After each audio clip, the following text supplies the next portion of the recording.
Bầu trời đêm thật huyền ảo với các chòm sao gắn liền với những câu chuyện thần thoại kỳ thú. Thiên Cầm, Thiên Nga, Hồ Ly, Thiên Ưng là những chòm sao đại diện cho tháng 8. Trăng Cá Tầm, Trăng Xanh, Sao Kim, Sao Hỏa, Sao Mộc và Sao Thổ sẽ hiện diện trên bầu trời đêm. Mưa sao băng anh tiên sẽ diễn ra trong tháng này.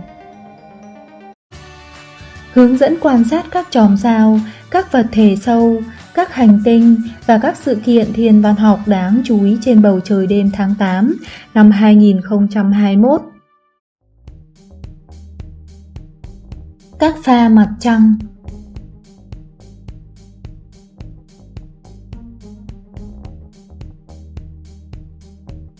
Ngày 8 tháng 8, mặt trăng sẽ đi vào pha trăng mới. Mặt trăng sẽ xuất hiện cùng phía với mặt trời và sẽ không hiện diện trên bầu trời đêm. Đây là thời điểm tốt nhất tháng để quan sát các vật thể mờ như các thiên hà hay các cụm sao bởi vì không có sự lấn át của ánh trăng.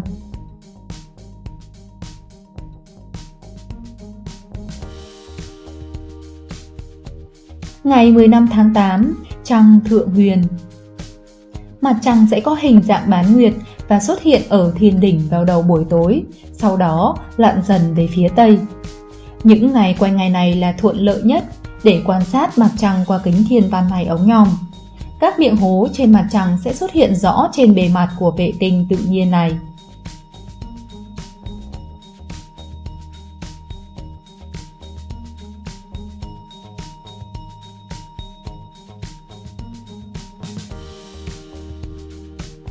Ngày 22 tháng 8, trăng tròn, trăng xanh.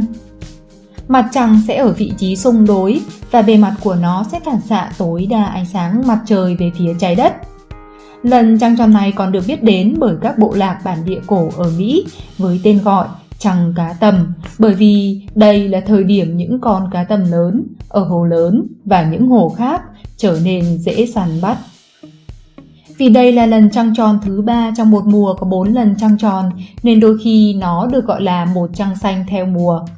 Sự kiện hiếm gặp này chỉ lặp lại sau mỗi 2,7 năm, là nguồn gốc của câu thành ngữ một lần trăng xanh. Theo âm lịch Việt Nam, ngày này là ngày rằm tháng 7. Rằm tháng 7 là ngày Tết Trung Nguyên, cũng gọi là ngày lễ Vu Lan.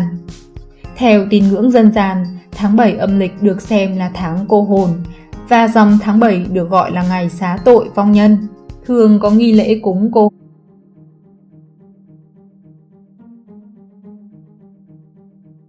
Ngày 30 tháng 8, trăng hạ huyền. Mặt trăng sẽ có hình dạng bán nguyệt và mọc từ sau nửa đêm. Những ngày quanh ngày này là thuận lợi nhất để quan sát mặt trăng qua kính thiên văn hay ống nhòm. Các miệng hố trên mặt trăng sẽ xuất hiện rõ trên bề mặt của vệ tinh tự nhiên này.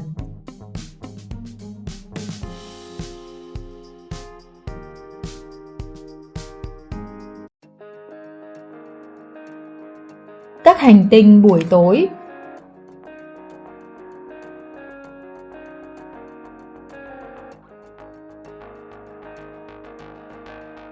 Sao Kim hiện diện trên bầu trời vào buổi tối.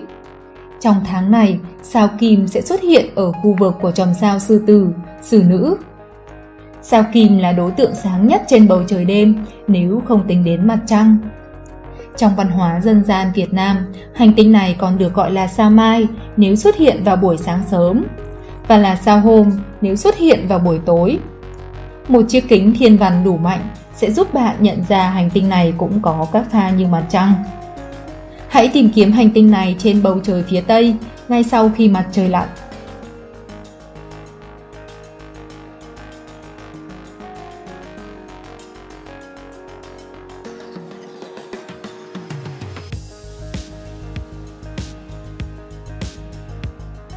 Vào tối ngày 11 tháng 8 là giao hội của sao Kim với mặt trăng. Mặt trăng và sao Kim sẽ giao hội và tiến đến gần nhau, cách nhau chỉ 3 độ 16 phút.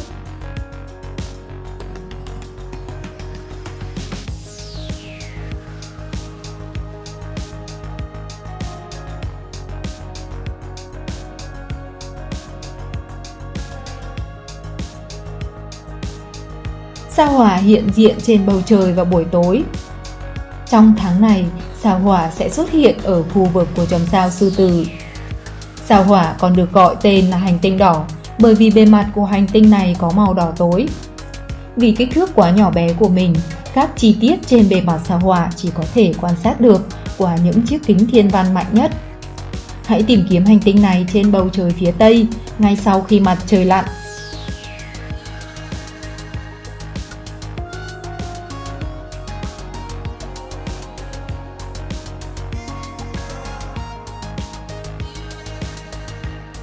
Sao Mộc hiện diện trên bầu trời vào buổi tối.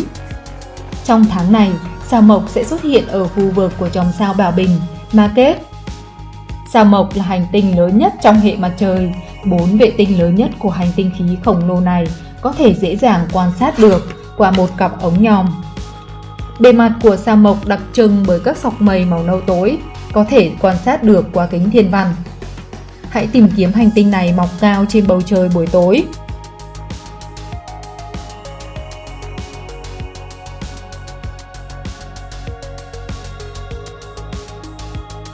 Vào tối ngày 19 tháng 8, sao Mộc sẽ ở vị trí xung đối. Hành tinh khổng lồ này sẽ ở vị trí gần trái đất nhất và bề mặt của nó sẽ phản xạ tối đa ánh sáng từ mặt trời về phía trái đất. Sao Mộc sẽ sáng hơn bất kỳ thời gian nào trong năm nay và sẽ hiện diện suốt một đêm dài. Đây là thời điểm tốt nhất để quan sát và chụp ảnh sao Mộc cùng với các vệ tinh tự nhiên của nó. Một chiếc kính thiên văn kích thước trung bình sẽ giúp bạn có thể nhìn thấy các sọc mây của hành tinh khí khổng lồ này. Một cặp ống nhòm tốt sẽ cho phép bạn nhìn thấy 4 vệ tinh lớn nhất của sao Mộc xuất hiện như những chấm sáng bên cạnh hành tinh này.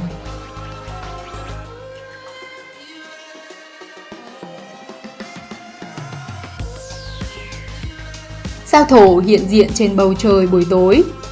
Trong tháng này, sao Thổ sẽ xuất hiện ở khu vực của chòm sao Ma Kết.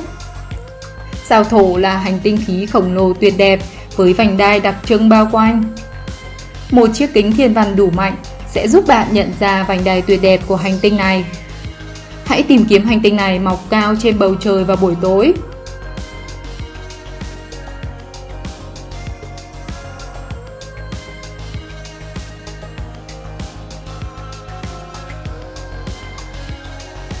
Vào tối ngày 1 tháng 8, sao Thổ sẽ ở vị trí xung đối. Hành tinh khổng lồ bao quanh bởi vành đai tuyệt đẹp này sẽ tiến đến vị trí gần trái đất nhất và bề mặt của nó sẽ phản xạ tối đa ánh sáng từ mặt trời về phía trái đất. Sao Thổ sẽ sáng hơn bất kỳ thời gian nào trong năm và sẽ hiện diện suốt đêm dài. Đây là thời gian tốt nhất để quan sát và chụp ảnh sao Thổ và các vệ tinh của nó. Một chiếc kính thiên văn kích thước trung bình sẽ cho phép bạn nhìn thấy vành đai và các mặt trăng sáng nhất của sao Thổ.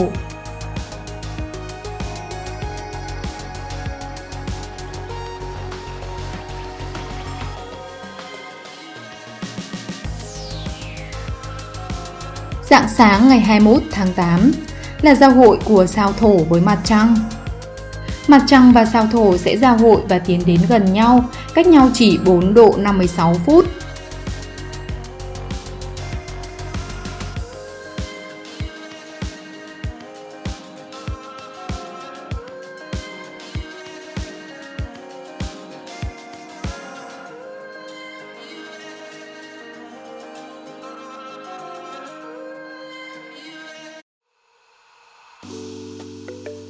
Các hành tinh buổi sáng.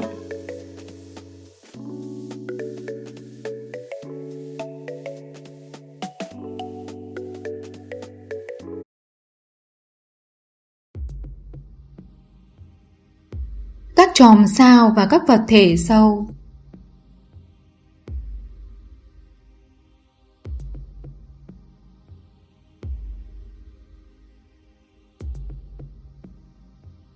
Chòm sao Thiên Cầm, một cây hạc cầm nhỏ nằm cao trên bầu trời vào buổi khuya.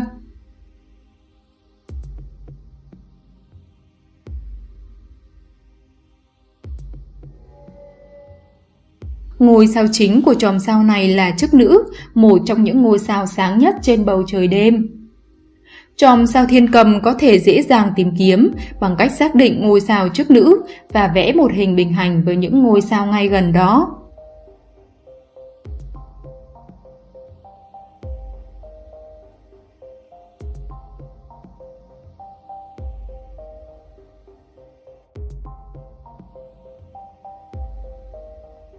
Epsilon Nereis, một ngôi sao sáng gần chức nữ, thực ra là một hệ gồm 4 ngôi sao tuyệt đẹp, còn được gọi là hệ sao Triple.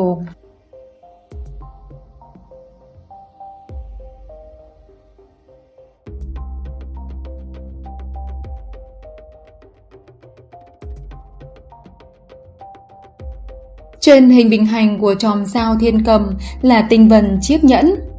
Đó là một lớp vỏ khí phát sáng đang mở rộng ra do áp lực từ ngôi sao đang chết nằm ở tâm.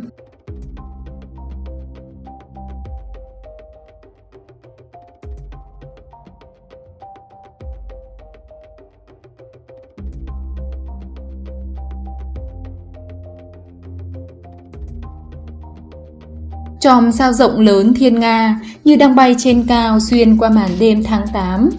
Sử dụng ngôi sao sáng chức nữ làm ngôi sao chỉ đường, hãy tìm hình chữ thập nằm về phía đông.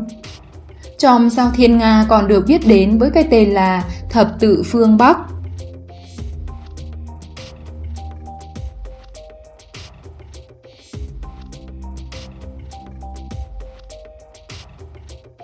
Obiro nằm ở phần đầu của Thiên Nga, là đối tượng quan sát tuyệt vời dành cho các kính thiên văn cỡ nhỏ. Cặp sao nổi bật này đặc trưng với sự tương phản màu sắc giữa màu xanh ngọc đại dương và màu vàng hoàng ngọc.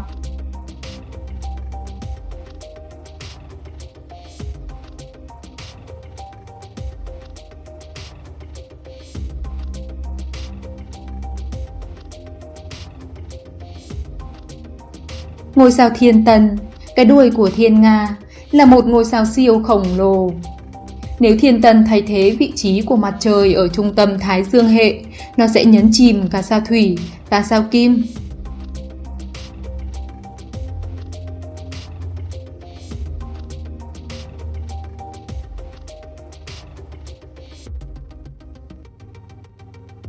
Dưới bầu trời quang đãng, những mảng lờ mờ của tinh vân có thể nhìn thấy được khi tình cờ lướt ống nhòm qua khu vực của chòm sao Thiên Nga. Đáng chú ý nhất là tinh vân Bắc Mỹ, một khu vực khí và bụi được chiếu sáng bởi ngôi sao rực sáng Thiên Tân ngay gần đó.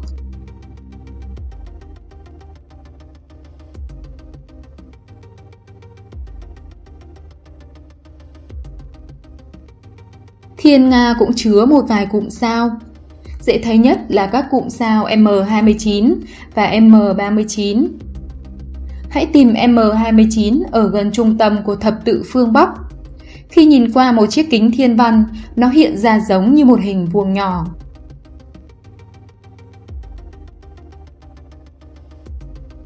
M39 tốt nhất là được quan sát qua ống nhòm. Cụm sao cầu này chứa khoảng 30 ngôi sao, chỉ nằm ngay về hướng Bắc của sao Thiên Tân.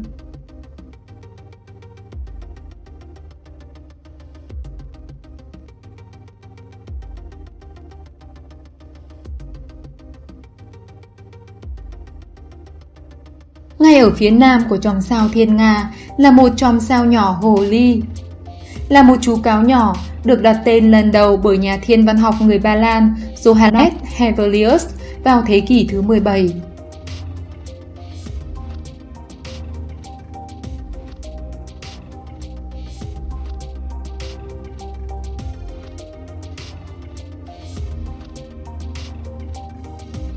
Hồ ly mang trong mình tinh vân quả tạ, hay còn gọi là tinh vân lõi táo, có thể nhìn thấy như một làn sương mờ qua ống nhòm. Một chiếc kính thiên văn nhỏ sẽ cho ta thấy được hình dáng hai thùy ghép đôi của tinh vân này.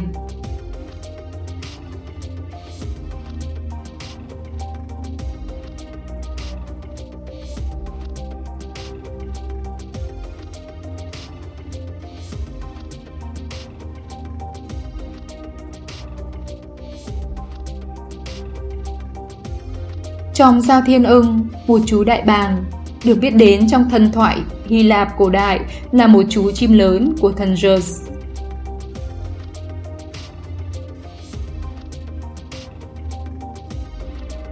Sao Ngưu Lang, ngôi sao sáng nhất trong chòm sao Thiên Ưng, chỉ cách trái đất 16 năm ánh sáng.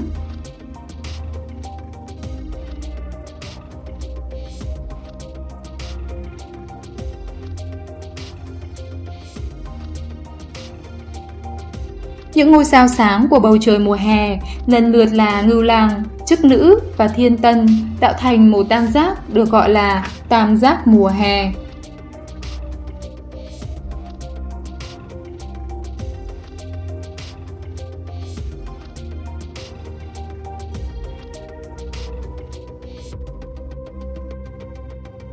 Sử dụng ống nhòm để tìm kiếm chiếc móc áo vũ trụ nằm ở trên đường nối giữa sao Ngưu Lang và sao Chức Nữ. Đây là một nhóm sao nhỏ đáng chú ý, tạo thành một hình dáng quen thuộc từ góc nhìn của chúng ta.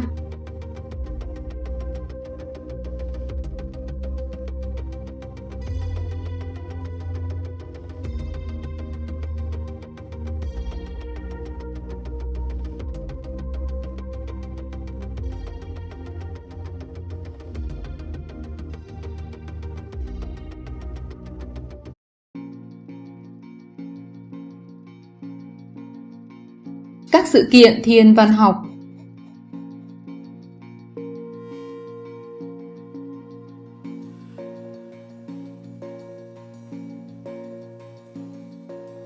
Vào đêm ngày 12 rạng sáng ngày 13 tháng 8 sẽ diễn ra trận mưa sao băng Anh Tiên.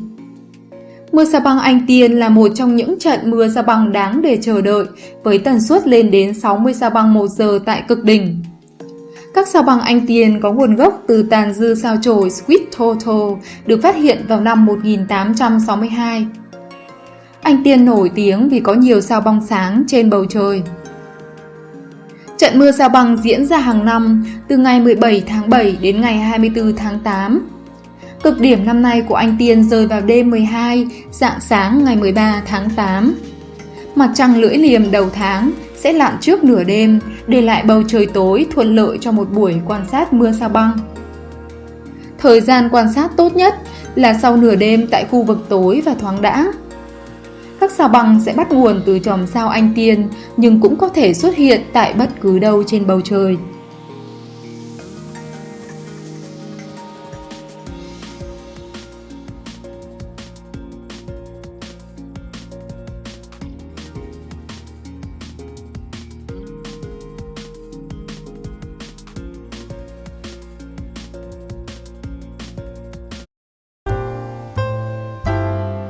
Bầu trời đêm luôn là một bữa tiệc thiên văn kỳ thú.